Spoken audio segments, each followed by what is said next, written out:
What's up, LA Live Gang? This is your boy AC, and I'm back with another special live stream edition of LA Sports Live. As you guys come to the video, do me a favor, go ahead and hit that like button. No matter if you're on YouTube or Switch, make sure you hit that like button on YouTube.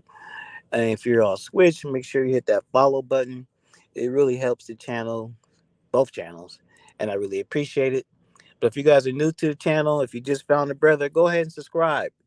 And while you at it, make sure you hit that notification bell so you'll be notified every day when we drop new videos here on YouTube. Now you guys see the thumbnail, you see the title. Before we get to the Lakers' new young core, briefly let's go over the last few games. Um, I haven't watched the full games. I kind of peeped in the last few games here and there. Okay, and the Lakers are playing better. The Lakers are playing better. We had that disappointing loss in DC, and that was a game that the Lakers definitely should have won. And if the Lakers would took care of that, we would have been staring at a 3-game winning streak, and that would have been the longest winning streak the Lakers have had in quite some time. And as a matter of fact, I just read something that said that the Lakers have, they haven't won 2 games in a row since sometime in January, number one. And the Lakers have the longest active streak in the NBA. This is crazy. The Lakers have the longest active streak in the NBA of teams that haven't won consecutive games. That's crazy. I mean, like even the worst teams in the league, like the Magic and the Sacramento Queens or whoever's the worst, the Detroit Pistons, whoever's the worst teams in the league, they have at least won back-to-back games more recently than the Lakers, and that's just absolutely crazy. But it is what it is. It's just kind of like a microcosm of this season for the Lakers, and unfortunately, there have been more downs and ups. But that's just the way it is. But if we want to remain optimistic, and we're getting down to the closer end of the season, man. We're getting down to the point where we're like 10 games remaining in this season. um and for whatever it's worth, the team has been playing better of late. We got some tough ones coming up. The next game against Philadelphia, and I think we got the Pelicans pretty soon. And I haven't looked that far in the schedule, but we got some tough games. Like we already know, the Lakers have the toughest remaining schedule of all teams in the NBA. So whatever kind of chemistry the Lakers, excuse me, are able to develop, whatever momentum they're able to develop going to the playoffs, it's going to be against good teams. And more salute to everybody, Chad, salute to Kareem. And it's going to be against the better teams. And, there's going to be some more losses mixed in. Definitely be some more losses mixed in. But at this point, I think as long as the team continues to show steady improvement, that's about pretty much all we can ask for, guys, at this point. Because, I think the odds of this team finishing at 500, that ain't happening. So at this point, we just gotta look to go into the play to. I won't even say the playoffs. I'll say the play-in tournament. We gotta just look to going in the play-in tournament with as much momentum as possible, and we have to look to go in the play-in tournament as healthy as possible. My main man Kareem, he mentioned that this morning. Um, we're pretty much solid in the play-in. We really gotta kind of watch LeBron and kind of monitor his minutes a little bit, making sure he just doesn't overexert himself as much as possible. I mean, say for maybe the last couple of games of the season, I really don't think LeBron's going to sit out. He may allow his minutes to get curtailed a little bit, but I just don't think he's going to sit out because we've heard him say many times that he feels like, especially at this age, the more he plays, the better he plays, and actually, I think it would benefit the Lakers just to monitor his minutes and then continue to let him play, man, and continue to let him gel with this team, and then yeah, especially if we can get AD back within the next week to 10 days or so, man. Hopefully we can get AD back with at least a good 5 to 7 solid games left in the season, and then at that point, it is what it is, man. It is what it is. You only have a certain amount of time left, and you have to make the most of it. But so that's my Lakers report. Oh, I want to say something about Kendrick Nunn, man. Now, I don't think this dude is coming back this season. I don't really know what the point would be, and it kind of bothers me. But we've been waiting on Kendrick Nunn all season, and I'm kind of like, I don't even know what the future holds for this guy. He has a player option for next season. He's gonna pick it up because he hasn't played all year, and he's just gonna go ahead and take that guaranteed money. But I'm kind of skeptical about the outlook for him moving forward with the Lakers. The guy missed the whole season with a knee bruise or whatever, or at least that's what they're saying the situation is, and that's kind of weird. That's kind of different. I've never seen that before, so I really don't know what to expect from him moving forward. I was all in for him. I want the Lakers to play him. I thought he was going to be a big part of the Lakers' plans for the future. I thought he was going to be a big plan of what I'm planning to talk about in a few minutes here, and he hasn't been here, bro. So we really don't know what to expect from him, man. And you know, I don't know. The Lakers know what the deal is with him as far as his injury. He's been there all season. They should be well aware exactly what the situation is. I'm pretty sure they are. They probably haven't been totally honest publicly about his situation, and well, I guess we'll hear more about it in the off season. But anyway, guys, I'm at work, but I'm just taking a break. But I want to bring you guys a video. And you guys saw the thumbnail. You see the title. I believe the Lakers have a new young core. Now, I think on the thumbnail, who do we have? We had Austin Reeves and Malik Monk. Now, these guys are not high draft picks. I'm not. Well, Malik. I think was Malik Monk a lottery pick. I'm not for sure. We know Austin Reeves was just actually. We know Austin Reeves was an undrafted rookie, and some of you guys don't know that Austin Reeves could have been drafted. I don't know, first or second. He definitely could have been drafted in second round, but he kind of made a deal with the Lakers to decline to be drafted by other teams, and they had a deal to where they told him, "Look, we're going to sign you undrafted." Anyway, and he wanted to play for the Lakers, and that's that. But anyway, so definitely, I'm not sitting here trying to say that players like Austin Reeves or Malik Monk, and honorable mention to Stanley Johnson. He's not really young. He's been around for quite a few years. And Wayne Gabriel.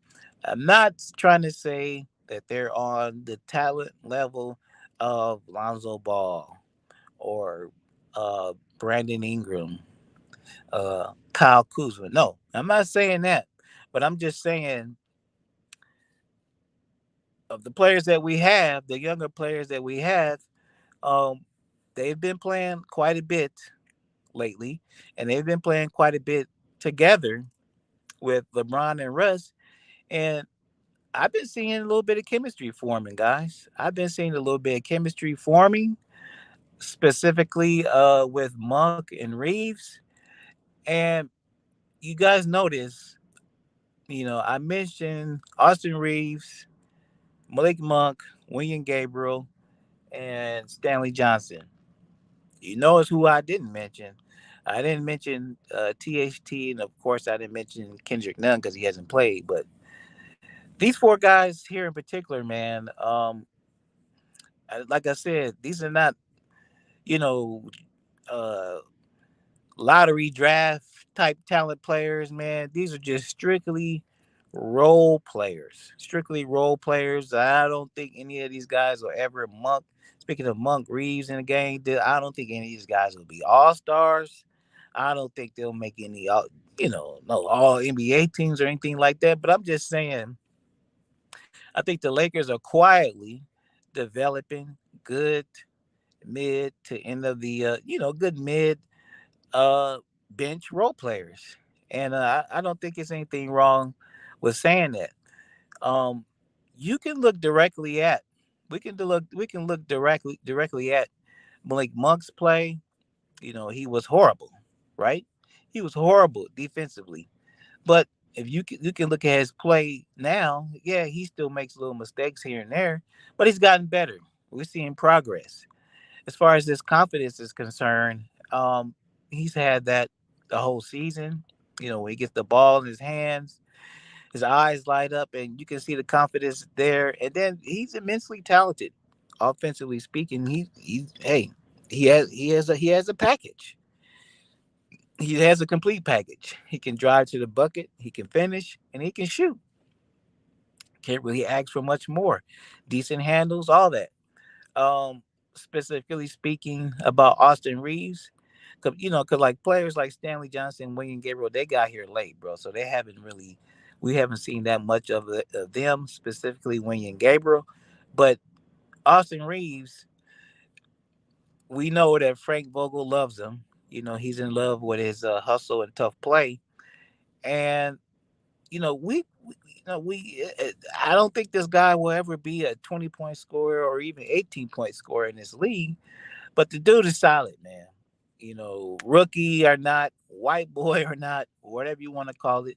The dude is a solid all around player that plays hard.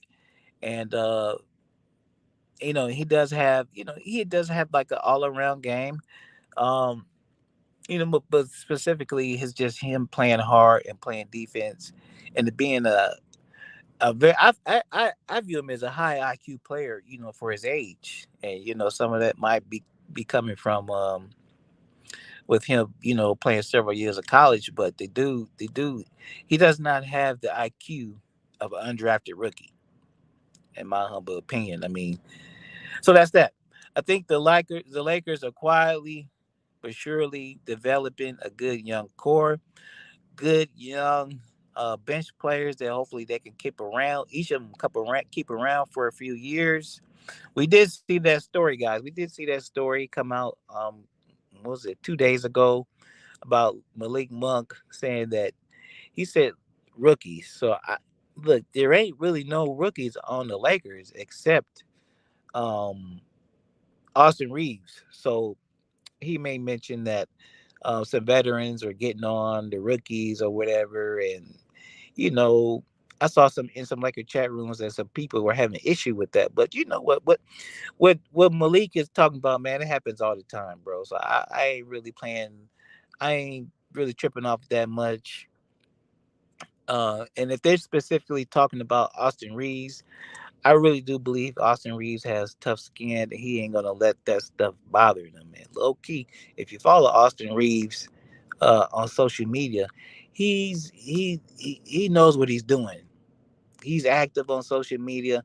He's got stuff going on outside of basketball. That kid ain't no dummy. He knows what he's doing. So I don't think a couple of vets harassing him and making him go buy donuts and chicken. I don't think that's going to bother this kid too much. So anyway, I don't make too much of that article, about what Malik Monk was saying about, for lack of better words, the younger players getting hazed, and then when you throw on top of that all the stuff that this has been going on this season, um, virtually nothing is going right. So stuff's gonna happen, bro. Stuff is definitely gonna happen. So ain't nobody really tripping off of that. I remember we were talking earlier in the season, and once again, salute to everybody chat. We were talking about some of the stuff that we expected to happen with this Lakers team. They had formed a team. They decided to go with a lot of veteran players. And one of the things that I really, I wasn't completely sold on all these vets, but it is what it is.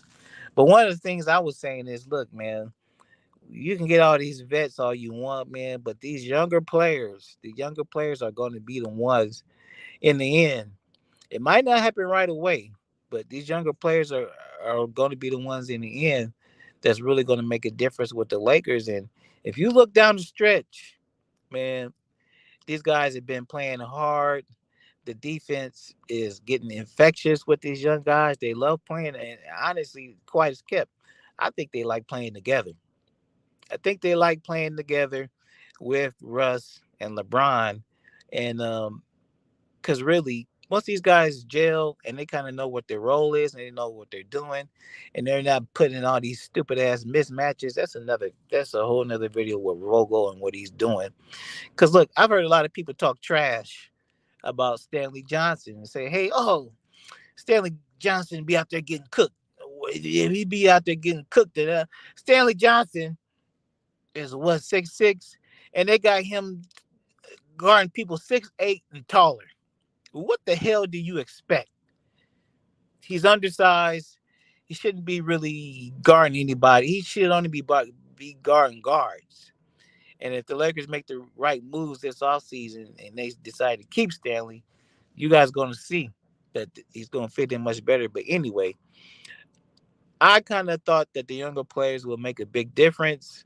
I think they were needed because this team was too heavy on the veterans. And I think my prediction is coming through, man. These younger kids are getting a lot of playing time. They're getting a lot of run. And let me tell you something else that I noticed, and then we're going to have to cut this short within the next 10 to 15 or whatever. But anyway, have you guys noticed? And you notice I ain't talking about no THT. There's nothing to talk about THT. His skill set is a duplicate. As far as I'm concerned, THT, his skill set is somewhat of a duplicate of LeBron James, and is somewhat a duplicate of Russell Westbrook. Then having three guys on the court together like that, that just ain't gonna work. It ain't never gonna work, in my opinion. And also about THT, if you watch him, I know he was out for a little while and he came back. Have you really seen him improve at all this season? Maybe so. We'll see. Um, But have you guys seen THT improve at all this season, bro? I mean, seriously, no. But if we watched um Austin Reeves, if we watched Stanley Johnson, if we watched Malik Monk, we have seen, it may not be no most improved player of the year, but the more these guys play, the more these guys play together, we've seen improvement, man. You guys got to admit it. It doesn't matter how you feel about any of these players. Personally, I know they're just role players, but they've improved. We can't say that about THT. But anyway, my point I was making specifically about the last 3 or 4 games. Have you noticed the games where Melo didn't play 30 plus minutes and the games or he was out altogether, and the games where THT did not play a whole lot of minutes or he was out together, the Lakers played better. Plain and simple. Melo's, the Lakers played better. Plain and simple, the Lakers played better without Melo and without THT. They made less mistakes and they played better team defense. That's just my opinion. That's my observations. That's what I saw, and I'm sticking to it. So the point is, if THT's playing time gets diminished, which it should, the rest of the season going forward, if Melo's minutes go down from 30 to 10 a game to 12 a game, you ain't going to hear no complaints from me because to me, those minutes are going, much better off going to Austin Reeves, Malik Monk, Wenyan Gabriel, and a little bit going to DJ Augustine. You know, that's just my opinion. Just think it's a better fit, man. It's just a better fit. Melo's cool. I'll give Melo credit because I do see him out there hustling on defense, bro. But it just is not the same. It's just not the same when you got a guy. How tall is Melo? 6'7", 6'8", in years 17, 18, going to get out there. They spend a lot of energy hustling versus when you put a kid out there, Gabriel, who's 6'9", bro. Gabriel, he may not be as savvy. He might not have all the instincts as Carmelo, man, but he's 6'9", man. That length, his size, and his speed makes a difference. It just does. Period. And for people to deny that, it's crazy. Also, Vogel's got to sprinkle in. Of course, this is like a broken record. We know he's got to sprinkle in more Dwight, man. More Dwight, more Gabriel, in my opinion. Less little to no of THT, and less Carmelo. And I think this team will be better off, man. That's just my opinion. Better off. We're scoring a lot of points, but it is what it is. It's just the way it is. The defense is, it is what I mean. It just is what it is. But I'm just saying, moving forward, these are the players I want to see. Hopefully, like I said, hopefully we can get AD back within the next 7 to 10 days. So if we have AD, of course, LeBron, Ramon James, we got to throw Russ out there. You could make an argument about curtailing his minutes a little bit. And then you throw these kids out there, man. These kids, I'm talking about Reeves, I'm talking about Monk, I'm talking about Stanley Johnson, and definitely as a big William Gabriel, he must play, man. He's gonna make us mistakes. He's a young player. You know, certain players like Jason Tatum, they might come on cook him, but I don't care, man. He's the best athletic big we have coming off the bench. Period. He is the only athletic big coming off the bench we have. Period. He's got to play, man. He's got to play, and we got to throw in Dwight a little bit there, and I think DJ Augustine because he's a veteran that he could definitely help us down the stretch. Players like Wayne Ellington, you had your chance, dog. Players like Avery Bradley, we could use him, if somebody's out or something like that, man. But really, if the Lakers hope to make some kind of move in the playoffs or whatever, in the play-in or whatever, they're just gonna have to rely, like I said, on LeBron, Russ, AD when he comes back, and these kids, man. That's their best bet, and to me, and to me, that's their only hope, man. Because the stuff with these veterans is hit and miss. It's too late in the season. These guys have had their chance to establish themselves. They've had the chance to hook on and to stay in the rotation. They haven't. So that's it. They got to run with the big three and these younger players, and I think that's the only way they can make a somewhat decent representative run, into the play-in. Now, I'm gonna say one more thing, and then I'm gonna get out of here. Russell Westbrook. Now, you got to give credit. You got to give credit to where credit is due. Russ has been playing better.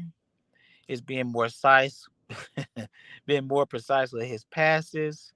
The turnovers have cut down a little bit. Excuse me. Let me get some lemon water. Thanks.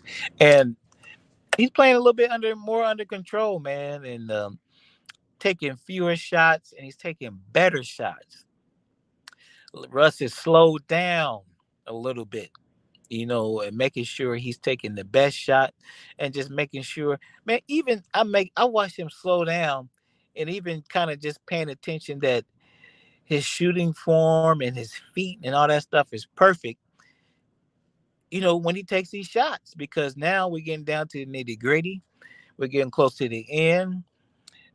Everything is counting. Everything counts. Everything's more magnified, and I'll be damned if Russ might not be able on this team to just be the old Russ like from OKC, man. But Russ is still a veteran, and he still played many years in this league. And I think he finally has figured out a little bit, getting a little bit better more and more each game. But he's kind of figuring it out where he's fitting in and what this team needs.